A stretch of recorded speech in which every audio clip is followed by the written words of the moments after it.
News alerts. ఆడబిడ్డల జోలికి వస్తే గుండెల్లో రైళ్లు పరిగెత్తిస్తామని, దోషులు ఎంతటి వారైనా వదిలే ప్రసక్తే లేదని సీఎం చంద్రబాబు అసెంబ్లీలో మాస్ వార్నింగ్ ఇచ్చారు. Preventions of dangerous activities bill, land grabbing act 2024 bill చర్చ సందర్భంగా ఆయన అసెంబ్లీలో మాట్లాడుతూ కుటుంబాలపై సోషల్ మీడియాలో పోస్టు పెట్టిన వారిని మాజీ సీఎం జగన్ వెనక్కి తీసుకురావడం సిగ్గుచేటని అన్నారు. నేను ఒకే ఒక విషయం చెప్తున్నది, ఏ వ్యక్తి అయినా సరే అవకాశం ఉందని చట్టాన్ని చేతికి తీసుకొని ఇష్టానుసారంగా ప్రవర్తిస్తే ఎవరిని ప్రభుత్వం ఉపేక్షించదని చెప్పి మరొకసారి మీ ద్వారా రాష్ట్ర ప్రజలందరికీ తెలియజేస్తున్నా. ఒక పక్క తప్పు చేసిన ఆఫీసర్ను కూడా ప్రక్షాళన చేస్తున్నాయి, ఇంకో పక్కన ఇప్పుడే బుచ్చచౌరి గారు మాట్లాడుతూ ఒక మాట అన్నారు, టెక్నాలజీ వచ్చింది పటిష్టంగా ఉపయోగించండి. అదే మాదిరిగా టెక్నాలజీ ఒకటే సరిపోదు, పోలీస్ ఆఫీసర్స్ లో కూడా పోలీస్ స్టేషన్ దగ్గర నుంచి కింది స్థాయి నుంచి ప్రజల్లో కూడా పోలీసుల్లో కూడా ప్రో పీపుల్ పోలీసింగ్ తయారు చేయాలి, ప్రజాహితం కోసం పనిచేయాలి. దాన్ని ఏ విధంగా చేయాలనో చేయమని చెప్పి కూడా అడిగారు. తప్పకుండా ఒకప్పుడైతే మనం చాలా తర్పిదిచ్చి పోలీసు వ్యవస్థను చూస్తే నేనైతే ఆ రోజు బాడీ ఓర్న్ కెమెరాస్ పెట్టాం. బాడీ ఓర్న్ కెమెరాస్ పెట్టిన ముఖ్యమైన ఉద్దేశం, పోలీసులు బయట వస్తే ఆ కెమెరాలో అవతల వాళ్ళు ఏం మాట్లాడతారు, ఈ పోలీసులు ఏం మాట్లాడతారు, రెండు కూడా కంట్రోల్ రూమ్కి వెళ్ళేటివి ఎప్పటికప్పుడు మానిటర్ చేసుకోవడానికి ఉండేది. ఎవరు బూతులు మాట్లాడుతున్నారు, ఎవరు హైహ్యాండ్ గా ఉన్నారు అనే విషయాలు ఎప్పటికప్పుడు మానిటర్ చేసేవాళ్ళం. ఈరోజు దిశ పోలీస్ వ్యవస్థని స్ట్రెంగ్త్ కూడా చేస్తాం, వాళ్ళని కూడా గౌరవించాల్సిన అవసరం ఉంది. అలాంటి పోలీస్ వ్యవస్థ కోసం ఒకప్పుడైతే మీరు చూస్తే 61,000 మంది 6,100 మంది పోలీస్ కానిస్టేబుల్ ని రిక్రూట్ చేయాలని ఒక కార్యక్రమం పెట్టుకున్నాం. ఇది కూడా రిక్రూట్ చేస్తాం. పోలీసులు కొంతమంది అయితే శని ఆదివారాలు కూడా సెలవు లేకుండా పండుగల కూడా పనిచేస్తూ హెవీ డ్యూటీ చేసే పరిస్థితి వచ్చారు.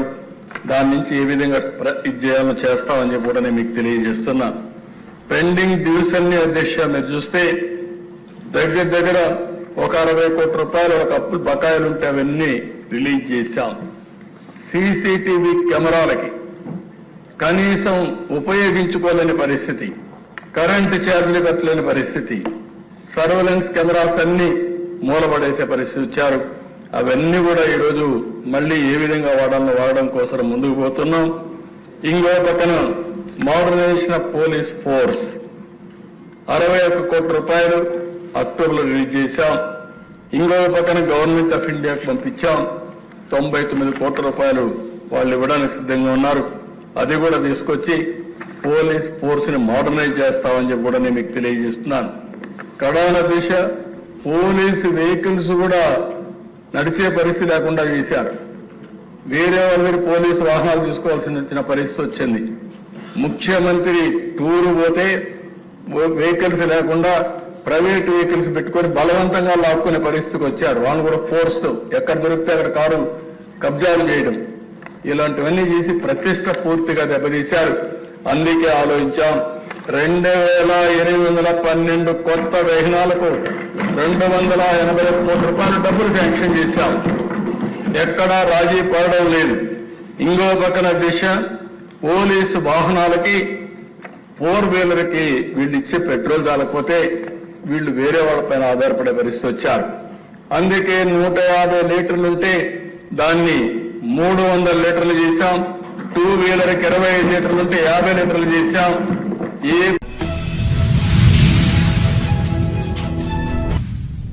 తిరుమల తిరుపతి దేవస్థానం బోర్డు చైర్మన్ గా ఇటీవల బాధ్యతలు చేపట్టిన బీఆర్ నాయుడు గురువారం తెలంగాణ ముఖ్యమంత్రి రేవంత్ రెడ్డిని కలిశారు. జూబ్లీహిల్స్ లోని సీఎం నివాసంలో మర్యాదపూర్వకంగా సీఎంను కలిశారు. ఈ సందర్భంగా సీఎం రేవంత్ రెడ్డికి టీటీడీ చైర్మన్ శ్రీవారి ప్రసాదం అందజేశారు.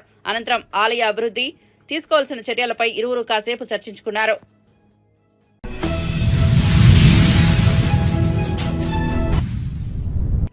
ఏపీలో అసెంబ్లీ సమావేశాలు జరుగుతున్న సంగతి తెలిసిందే. అసెంబ్లీ సమావేశంలో డిప్యూటీ సీఎం పవన్ కళ్యాణ్ కీలక వ్యాఖ్యలు చేశారు. ఈ నేపథ్యంలో పవన్ కళ్యాణ్ విశాఖ కాలుష్యంపై మాట్లాడారు. ఈ క్రమంలో విశాఖలో కాలుష్య తీవ్రత పెరుగుతోందన్నారు. ఈ తరుణంలో గత వైసీపీ ప్రభుత్వంపై పవన్ కళ్యాణ్ నిప్పులు చెరిగారు. వైసీపీ హయాంలో కాలుష్య నివారణకు ఎలాంటి చర్యలు తీసుకోలేదని విమర్శించారు. ఈ నేపథ్యంలో గాలి నాణ్యతను పెంచేందుకు తమ ప్రభుత్వం చర్యలు తీసుకుంటుందని పవన్ కళ్యాణ్ వెల్లడించారు. ఆ జీతాల పట్ల మనస్ఫూర్తిగా ముఖ్యమంత్రి గారికి అభినందనలు తెలియజేస్తాను.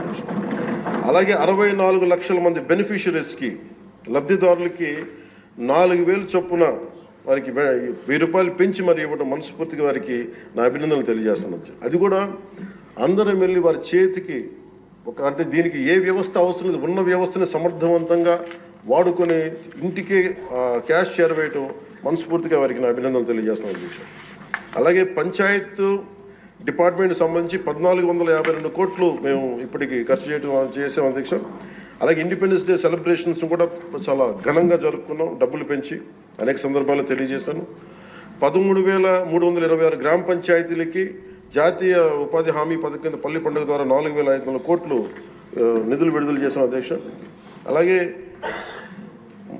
గౌరవ ముఖ్యమంత్రి గారి ఈ నాయకత్వంలో ఈ ప్యాడీ జ్యూస్ రైతులకు కావాల్సింది 1,674 కోట్లు రిలీజ్ చేసి నిజంగా మీరు రైతాంగానికి మీరు ఎంత అండగా ఉంటారో మాటలతో కాదు చేతుల్లో చూపించారు అధ్యక్ష. వారికి మనస్ఫూర్తిగా నా ధన్యవాదాలు. అలాగే ప్రభుత్వానికి, మన కేంద్ర ప్రభుత్వానికి ఎంత అండగా ఉంది మోడీ గారి ఆధ్వర్యంలో ఉన్న కేంద్ర ప్రభుత్వం ఉండడానికి. అమరావతికి 15,000 కోట్ల రూపాయలు, పోలవరంకి 12,500 కోట్ల రూపాయలు, రైల్వే ప్రాజెక్ట్స్ దాదాపు 70,000 కోట్ల పైచిలకు, హైవేస్ అయితే దాదాపు ఇప్పటికే 55,000 కోట్ల రూపాయలు ఈరోజు మనకి ఇచ్చారు అధ్యక్ష. దాని పనులు జరుగుతూ ఉన్నాయి. అలాగే ముఖ్యమంత్రి గారికి కూడా ముఖ్యంగా మిడ్ డే నేను అడిగింది ఏంటంటే ముఖ్యమంత్రి గారిని, డొక్కా సీతమ్మ గారి పేరు ఏదన్నా పథకాన్ని క్యాంటీన్ పెట్టండి అంటే ఆయన ఏకంగా దీనిలో నారాయణ గారికి కూడా ముఖ్యమంత్రి గారు ప్రత్యేకంగా నా ధన్యవాదాలు తెలియజేస్తున్నాను అధ్యక్ష. మధ్యాహ్న భోజన పథకాన్ని, విద్యార్థుల మధ్యాహ్నం మిడ్ డే మీల్ స్కీమ్కి డొక్కా సీతమ్మ గారి పేరు పెట్టడం మనస్ఫూర్తిగా వారి చేతులెత్తి నేను నా మనస్ఫూర్తి గారికి కృతజ్ఞతలు తెలియజేస్తున్నాను అధ్యక్ష. అలాగే ఇలాంటి స్ఫూర్తి చూసి నాకు కూడా వ్యక్తిగతంగా నేను ముఖ్యంగా ఆయన లీడర్షిప్ ఎబిలిటీ, ఒక క్రైసిస్ వచ్చినప్పుడు ఒక నాయకుడు ఎలా ఉండాలి, ఒక వరదలు వచ్చినప్పుడు ఎలా ఉన్నారనేది మనకి విజయవాడ బొడిమేరు వరదలప్పుడు అసలు ఆయన చూపించిన నాయకత్వ పటిమ ఇవన్నీ చాలా ఆదర్శనీయం అధ్యక్ష.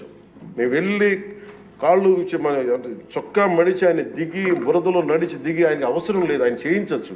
ఒక కమాండ్ సెంటర్లో కూర్చొని చేయగలిగే సత్తా ఉండి కూడా మా అందరికీ ధైర్యం నింపడానికి, మా అందరికీ భరోసా నింపడానికి, ప్రజలకు ఆ భరోసా ఇవ్వడానికి ఆయన నడిపించిన తీరు యంత్రాంగాన్ని చాలా అభినందనీయం అధ్యక్ష. అలాగే జల్ జీవన్ మిషన్కి సంబంధించి అధ్యక్ష, ఈ రోజున గత ప్రభుత్వం ఫిల్టర్ బెడ్స్ కూడా మార్చలేదు అధ్యక్ష. అంటే 4 లక్షలు అవుతుంది. అంటే ప్రతి నెల మొదటి లేయర్లో మొదటి శాండ్ తీసి అది అసలు కనీసం అది కూడా కనీసం ఫిల్టర్ బెడ్స్ మార్చని కాడికి ఈరోజు పొద్దున మన అసెంబ్లీలో కూడా మాట్లాడిన గౌరవ సభ్యులు కొంతమంది తీసుకొచ్చింది, కనీసం మనకి కిడ్నీ వ్యాధులు ఎక్కువైపోతుంది, కనీసం ఫిల్టర్ బెడ్స్ కూడా మార్చలేదు. కనీసం ఫిల్టర్ బెడ్స్ మార్చిన కొంత ఇంపాక్ట్ తగ్గుద్దని అంటుంటే నిజంగా అనిపించింది అధ్యక్ష. జల్ జీవన్ మిషన్ మేము ఇప్పుడు దాకా గౌరవ ముఖ్యమంత్రి గారి నాయకత్వంలో ఆయన విజన్ తోటి జల్ జీవన్ మిషన్ ఈ రోజున అందరికీ మాటిస్తున్నాం అధ్యక్ష, రాష్ట్రానికి మాటిస్తున్నాం. జల్ జీవన్ మిషన్ మన కేంద్రం మనకి గౌరవ ప్రధానమంత్రి గారి ఆశీస్సులతో, గౌరవ ముఖ్యమంత్రి చంద్రబాబు గారి నాయకత్వంలో మునిపెన్నడూ లేని విధంగా భారతదేశంలోని ఎప్పుడు కూడా జల్ జీవన్ మిషన్ ఏ స్థాయి ఇది ఒక మోడల్గా చేస్తాం అధ్యక్ష. ఆ మాట మేమందరం కమిటెడ్గా ఉన్నాం అధ్యక్ష. అలాగే లా అండ్ ఆర్డర్కి సంబంధించి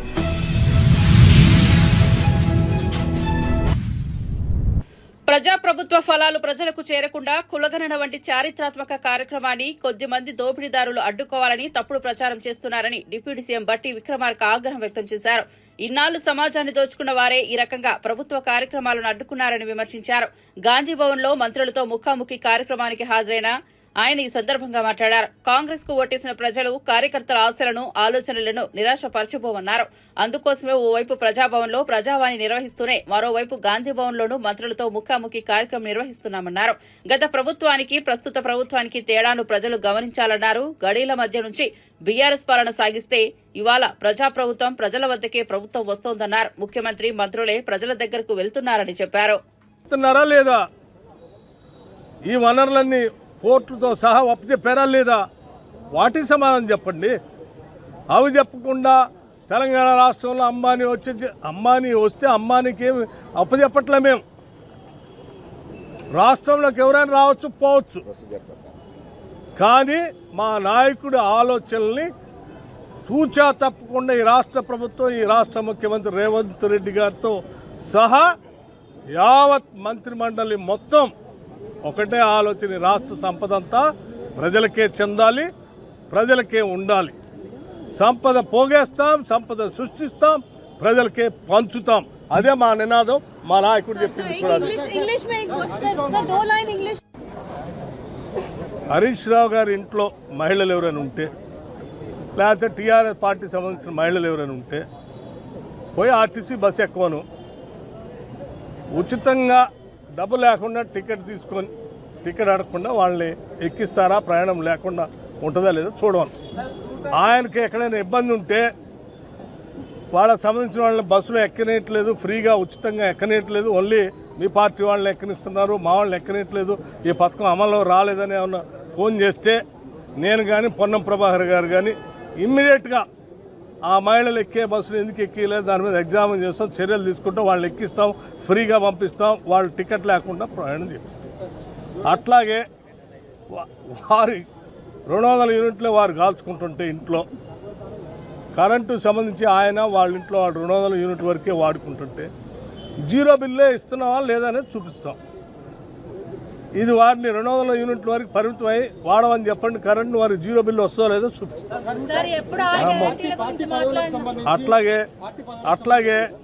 అట్లాగే అర్హత కలిగినటువంటి వాళ్ళకు సంబంధించినటువంటి వాళ్ళు గ్యాస్ సిలిండర్ 500కి వస్తుందో లేదో చూసుకోమని చెప్పండి. అనవసరంగా వాళ్ళు చేయలేదు కాబట్టి ఏదో మేము 3 ఎకరాలు ఇస్తా అన్నాం, 10 ఏళ్ళు మేము ఇవ్వలేదు, ఇంటికో ఉద్యోగం ఇస్తా అన్నాం, ఇవ్వలేదు. అట్లాగే మాలానే కాంగ్రెస్ వాళ్ళు కూడా ఉంటారు లేదా ఉండాలి అని ఆయన కోరుకుంటే అది ఆయన కర్మ. మేము అట్లా ఉండదలుచుకోలేదు. తప్పనిసరిగా మేము ఇచ్చిన హామీలు అన్నిటే కాకుండా అసలు ఇది ప్రజాప్రభుత్వం, ప్రజల ప్రభుత్వం. ఈ ఆస్తులు, సంస్థలు, వ్యవస్థలు అంతా కూడా ప్రజల కోసమే ఖర్చు పెడతాం. అమ్మా పార్టీకి సంబంధించినటువంటి పదవులు కానీ నిర్ణయాలు కానీ పార్టీ ఆంతరంగిక విషయం. అది రాష్ట్ర కాంగ్రెస్ కమిటీ అధ్యక్షులు వారు, అఖిల భారత కాంగ్రెస్ కమిటీ మా ఇన్ఛార్జి, వాళ్ళందరూ కలిసి నిర్ణయం చేస్తారు. అది వారి ఆదేశాల ప్రకారం నడుస్తాయి. తప్పనిసరిగా ఇప్పటికి 55,000 ఉద్యోగాలు రిక్రూట్మెంట్ సంబంధించి నియామక పత్రాలతో సహా అందించాం. వాళ్ళు ఏడుస్తూ ఉంటే కాళ్ళలో కట్టబెట్టి ఏదో ఆపాలని ప్రయత్నం చేస్తే కూడా అసలు గ్రూప్ 1 ఎగ్జామే నడవద్దని వాళ్ళు భూమి ఆకాశం ఏకం చేస్తే కూడా గ్రూప్ 1 పరీక్ష నిర్వహించి చూపించాం. అసలు ఈ రాష్ట్రంలో ఉన్న నిరుద్యోగ యువకుల కోసమే ఈ రాష్ట్ర ప్రభుత్వం పనిచేస్తూ ఉంది. సాధ్యమైనంత వరకు అన్ని ఒకదాని తర్వాత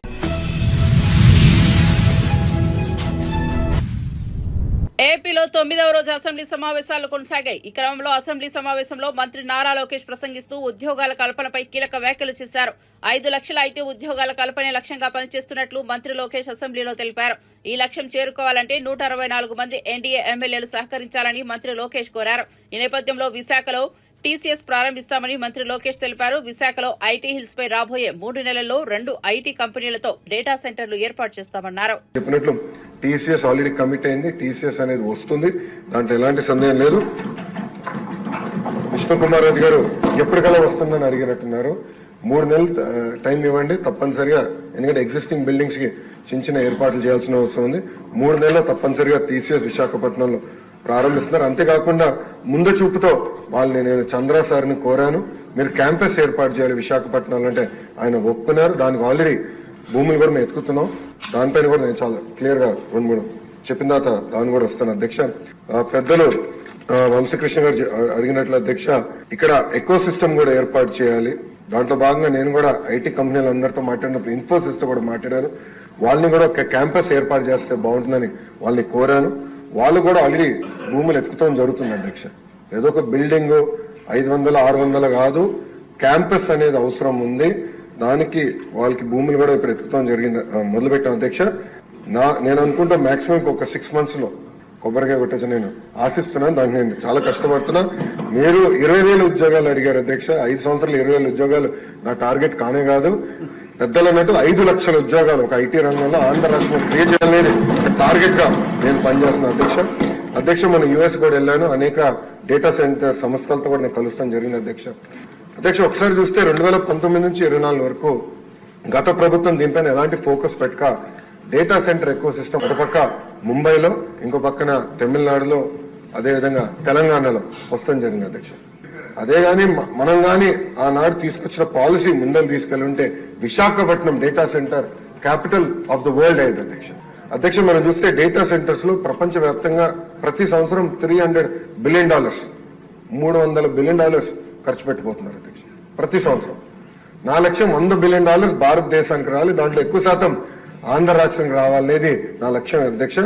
దాంట్లో నేను అందరినీ కలిసాను అధ్యక్ష. అంటే కొన్ని కంపెనీ పేర్లు నేను వెల్లడించలేను, ఎందుకంటే ఎన్డీఏ నేను వాళ్ళతో సైన్ చేశాను కనుక. వాళ్ళతో చర్చించినప్పుడు 2-3 రిక్వెస్ట్లు ఉన్నాయి. ఎస్పెషల్లీ డేటా సెక్యూరిటీ, అదేవిధంగా టాక్సేషన్, డేటా ఎంబసీస్ విషయంలో. విష్ణు కుమార్ రాజు గారు బీజేపీ నుంచి కూడా ఉన్నారు కనుక ఇక్కడ నేను ఆల్రెడీ ఢిల్లీలో ఉన్న పెద్దలతో నేను చర్చిస్తున్నాను సార్. అది పాలసీ ఒక ఫ్రేమ్వర్క్ అనేది ఏర్పాటు చేయాల్సిన అవసరం ఉంది. తద్వారా పెద్ద ఎత్తున పెట్టుబడులు కేవలం ఆంధ్ర రాష్ట్రంగా భారతదేశానికి వచ్చడానికి అవకాశం ఉంది. అది ఆల్రెడీ మేము చర్చలో ఉన్నాం అధ్యక్ష.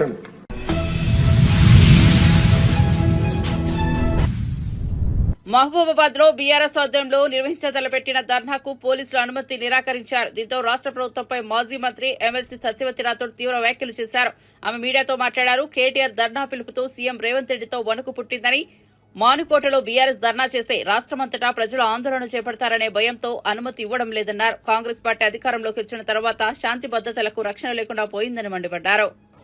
మరి అది ఈ రోజు నుంచి కాదు, కాంగ్రెస్ పార్టీ దేశానికి స్వాతంత్ర్యం వచ్చినప్పటి నుంచి ఆ రోజు ఇందిరాగాంధీ ఎమర్జెన్సీ పెట్టడంతో పాటు ఈ రాష్ట్రంలో వాళ్లకు వాళ్ళు ఒకళ్ళని దించడానికి ఒకళ్ళను మరి వాడుకొని ప్రజల్ని అడ్డు పెట్టుకొని రాజకీయ చేసిన మరి దుర్నీతి కాంగ్రెస్ పార్టీది. ఇప్పుడు అదే జరుగుతుంది.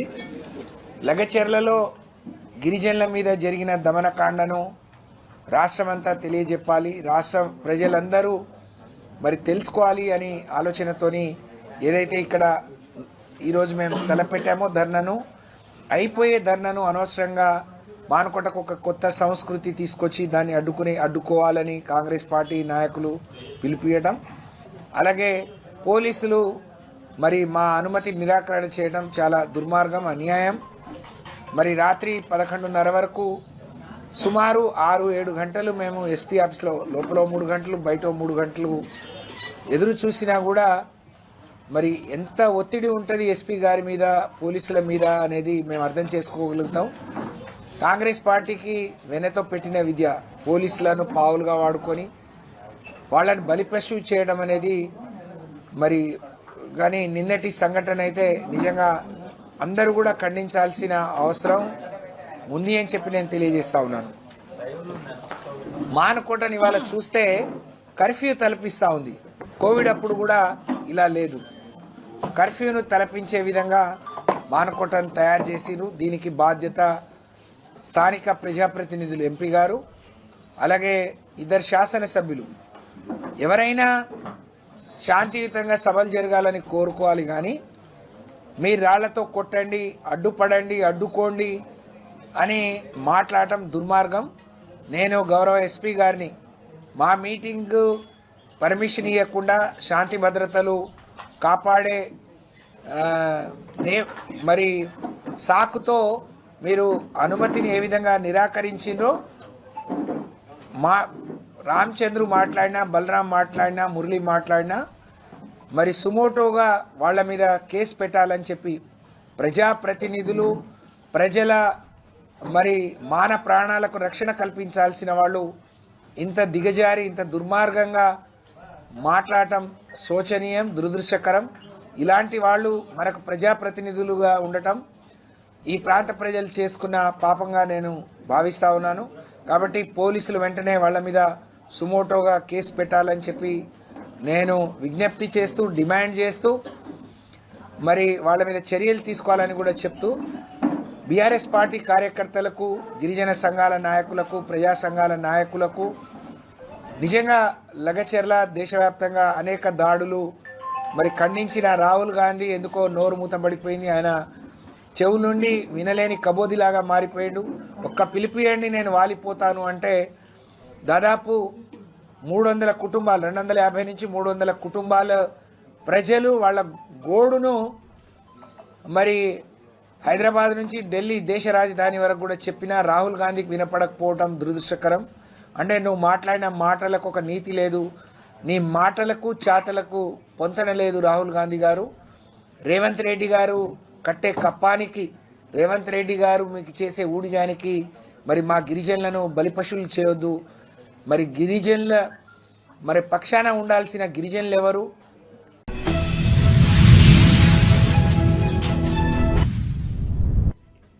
గంజాయిని సాగు చేసినా తరలించినా వారిపై పీడీ యాక్ట్ కేసులు నమోదు చేసి తగు శిక్షలు విధిస్తామని హోంమంత్రి అనిత హెచ్చరించారు.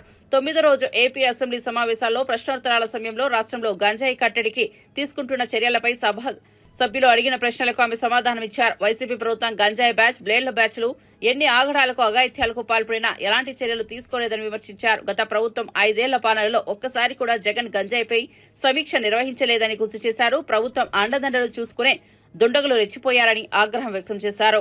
లాస్ట్ 5 సంవత్సరాలు ఇందాక సభ్యులు మన వాసు గారు మాట్లాడినప్పుడు కనీసం గాంజాయి మీద కానీ, బ్లేడ్ బ్యాచ్, గాంజా బ్యాచ్ గురించి కానీ, బ్లేడ్ బ్యాచ్ గురించి కానీ దౌర్భాగ్యం ఏంటంటే ఒక సీఎం స్థాయిలో ఉన్న వ్యక్తి ఏ రోజు కూడా ఒక రివ్యూ తీసుకోకపోవడం, ఒక ఇన్ఫర్మేషన్ కనీసం తెప్పించుకోకపోవడం అధ్యక్ష. దీని పర్యవసానం ఏదంటే 5 సంవత్సరాలు దీన్ని క్యారీ ఫార్వర్డ్ చేసుకొని ఈ రోజు వరకు రావడం జరిగింది అధ్యక్ష. దీని నేపథ్యంలో ఈ రోజు ఈ గంజాయిని ఇమీడియట్ గా మనం అరికట్టాలి అనుకునేటప్పుడు చాలా ఎక్సర్సైజ్ చేసుకోవాల్సి వస్తుంది అధ్యక్ష. సిస్టమ్ ని కూడా మనం మళ్ళా రిపేర్ చేసుకోవాల్సిన పరిస్థితి ఏర్పడింది అధ్యక్ష. ఇంతకు ముందు గాంజాకి సంబంధించి పైనుంచి ఏజెన్సీ నుంచి కిందకు వచ్చే సిచ్యువేషన్ లో ఎన్ని చెక్ పోస్టులు ఉన్నాయని నేను వైజాగ్ సిపి గారిని ఒకసారి నేను హోమ్ మినిస్టర్ అయిన వెంటనే మాట్లాడితే కేవలం 2 సీసీ కెమెరాలు ఉన్నాయి, చెక్ పోస్టులు ఉన్నాయి, దాని దగ్గర 2 సీసీ కెమెరాలు ఉన్నాయని చెప్పారు అధ్యక్ష. అంటే చెక్ పోస్టులు కూడా పెట్టుకోలేని పరిస్థితులు అయిపోయింది. ఈ రోజు మళ్ళా తిరిగి గాంజా నిర్మూలనకి పర్టికులర్ గా ఎక్కడెక్కడైతే ఏరియాస్ నుంచి అయితే మనకి ట్రాన్స్పోర్ట్ జరుగుతుందో ఆ ట్రాన్స్పోర్ట్ అన్ని ఏరియాలలోని కూడా చెక్ పోస్టులు ఏర్పాటు చేసుకున్నాం. చెక్ పోస్టుల దగ్గర సీసీ కెమెరాస్ ఏర్పాటు చేసుకున్నాం అధ్యక్ష. ఏ గాంజా తీసుకునే వ్యక్తి కూడా ఎక్కడ కూడా తప్పించుకోకూడదనే ఉద్దేశంతోనే సర్వేలెన్స్ కింద సీసీ కెమెరాలు ఆల్రెడీ ఫిక్స్ చేస్తున్నాం అధ్యక్ష. దీని నేపథ్యంలోనే మనం అర్థం చేసుకుంటే అధ్యక్ష, ఈ 5 నెలల కాలంలో మనం వచ్చిన ఎన్డీఏ గవర్నమెంట్ వచ్చిన 5 నెలల కాలంలోనే సుమారుగా 25,000 కేజీల గాంజాని ఈ రోజు పట్టుకొని గవర్నమెంట్ స్వాధీనం చేసుకునే పరిస్థితి, పోలీస్ డిపార్ట్మెంట్ వాళ్ళు పట్టుకుని స్వాధీనం చేసుకునే పరిస్థితి కనిపించింది అధ్యక్ష. దగ్గర 916 మందిని కూడా ఈ రోజు మనం జూన్ నుంచి అక్టోబర్ వరకు చూసుకుంటే 916 మంది మీద ఆల్రెడీ కేసులు నమోదైన వాళ్ళందరూ కూడా వెళ్ళారు అధ్యక్ష. ఇందాక గౌరవ సభ్యులు కూడా జైలుకి సంబంధించిన విషయం కూడా చెప్తున్నారు అధ్యక్ష. ఇంతకు ముందు ఏం జరిగిందన్న దాని గురించి ఈ రోజు నేను చెప్పక్కర్లేదు, మీరు చెప్పక్కర్లేదు, ప్రపంచం అంతా కూడా తెలుసు. కానీ ఈ రోజు మేము వచ్చిన తర్వాత మా నిఘా యంత్రాలు ఎంత క్లియర్ గా పనిచేస్తున్నాయంటే ఎప్పుడు నుంచి జరుగుతుందో అర్థం కాదు. రాజమండ్రిలోని ఒక ఫార్మసిస్ట్ ఒక జైల్లో ఉన్న వ్యక్తికి గాంజా తీసుకెళ్లే పరిస్థితి నిన్న మొన్న కనిపిస్తే ఇమీడియట్ గా దాన్ని మా నిఘా యంత్రాలన్నీ కూడా పట్టుకొని అతన్ని కూడా అరెస్ట్ చేసి జైలుకు పంపించిన పరిస్థితి. మీరు అన్నట్టుగానే ఎక్కువ ఏజెన్సీ ఏరియాలోని చిన్న పిల్లలు దీనికి ఎడిక్ట్ అయిపోయే పరిస్థితి కనిపిస్తుంది అధ్యక్ష. ఎడిక్ట్ అవ్వడమే కాదు అధ్యక్ష, వాళ్ళకున్న ఫైనాన్షియల్ ప్రాబ్లమ్స్ ని బేస్ చేసుకుని వాళ్ళని పావుల కింద వాడుకునే పరిస్థితి ఉంది. కాబట్టి గాంజా బ్యాచ్ల్లోని గాంజాలు సరఫరా చేసేవారు కానీ గాంజా తీసుకునే వాళ్ళకి కూడా అధ్యక్ష ఈ రోజు ఏదో తీసుకొచ్చాము, జైల్లో పెట్టేసాము, వాళ్ళకి రిమాండ్ తీసేసాము, తర్వాత బెయిల్ బయటకు వచ్చి వాళ్ళు అలా చేసే కన్నా వీళ్ళు చేసిన వెంటనే వీళ్ళ మీద పీడియాక్ట్ పెట్టడమే కాదు అధ్యక్ష, వీళ్ళ ఆస్తులు కూడా జప్తు చేయడానికి వీలైతే వాళ్ళకి ఆస్తి ఏమీ లేకపోతే వాళ్ళ దగ్గర ఉన్న ఆధార్ కార్డులు కానీ వాళ్ళ దగ్గర ఉన్న రేషన్ కార్డ్స్ కానీ అలాంటివి కూడా సీజ్ చేసే పరిస్థితి కూడా రప్పించాలి అని గౌరవ ముఖ్యమంత్రి గారు కూడా మాకు ఆదేశాలు ఇవ్వడం జరిగింది అధ్యక్ష. దాని మీద కూడా ముందుకెళ్తున్నాం.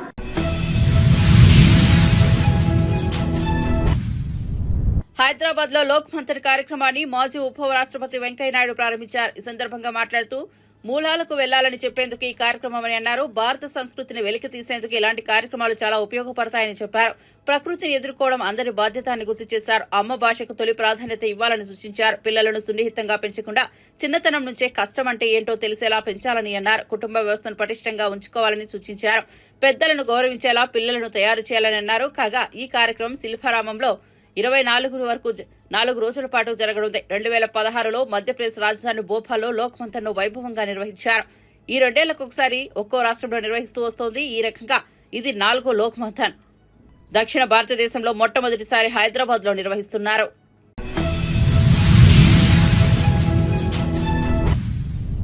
ఆంధ్రప్రదేశ్ రాజకీయాల్లో మరో సంచలన పరిణామం చోటు చేసుకుంది. ఈ క్రమంలో వైసీపీ నేత సినీ రచయిత పోసాని కృష్ణమురళి రాజకీయాలకు శాశ్వతంగా గుడ్ బై చెబుతున్నట్లుగా ప్రకటించారు. ఇక నుంచి పాలిటిక్స్ జోలికి వెళ్లబోరని ఆయన వెల్లడించారు. అదేవిధంగా రాజకీయాలపై కూడా ఎన్నడూ మాట్లాడబోరని స్టేట్మెంట్ ఇచ్చారు.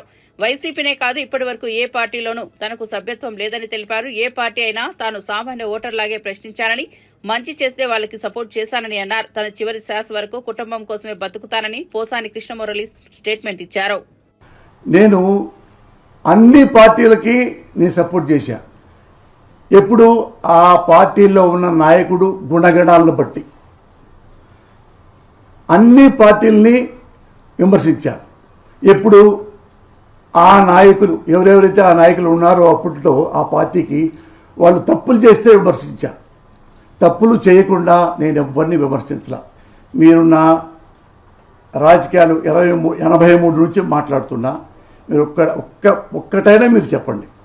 నేను విమర్శిస్తే సంతోషపడి ఉంటే అవి గుడ్ రాజకీయాలు అయ్యేవి. కానీ ఇప్పుడు ఏంటంటే రాజకీయాలు బాగోలేదు, వాళ్ళను ఇది చేస్తున్నారు, కేసులు పెడతారు, అన్నీ రావట్లేదు. Because of my Sons, because of my family.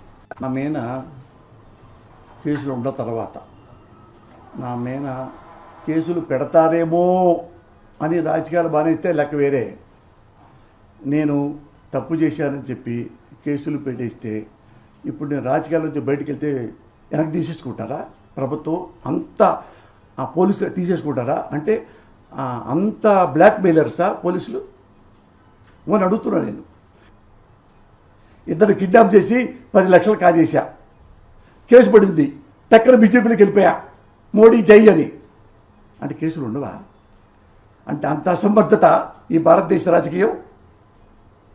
అంటే పోసాని కృష్ణమురళి ఎవరి మీద కేసు వేస్తే రాజకీయాలు మానేస్తే సంబరాలు తీసుకుంటారా? నేను ఏ తప్పు చేయలే. ఇన్ కేస్ చేసి ఉంటే నేను జైలుకి వెళ్తాను, సిద్ధం, రెడీ. మా దగ్గర ప్రామిస్లో ఏం టెలింగ్ ఉన్న తల్లి సాక్షిగా అట్టుంది. నేను అవి చూసి కన్నీళ్ళు మీ ముందు చెప్పుకోవడం ఎందుకు ఏడుపని నాకు నేనే గుండెల్లో దిగబింగుకొని వచ్చా. నేను ఇవి ఇప్పుడు కొత్తగా వచ్చినాయి కాదు, ఎప్పుడో వారికి నన్ను బట్ట కూడా చేస్తామని వాళ్ళు వచ్చారు. అప్పుడే మానేలేదే. చిరంజీవి గారి ఇంట్లో ఆడవాళ్ళని తిడుతున్నప్పుడు ఎవరు తిట్టించారో అతన్ని అంటే వాడు నా కాళ్ళు ఎరగొడతా అన్నారు, వేసేస్తా అన్నారు. నేను అన్నాను అప్పుడు, గుర్తుపెట్టుకోండి, ఏమయ్యా నన్ను చంపితే అసలు మళ్ళీ బతకకుండా చంపు, కొనుబ్బుడితో చంపానుకో మళ్ళీ నేను చంపాల్సి వస్తుంది అని కూడా అన్నవాడిని నేను. అంటే నిజంగా ఏ న్యాయ వ్యవస్థ అయినా చట్ట వ్యవస్థ అయినా పోసాని కృష్ణమురళి నిజంగా తప్పులు చేశాడు, క్రైమ్ చేశాడు అంటే 100% నేను తీసుకెళ్లి జైల్లో పడేయండి.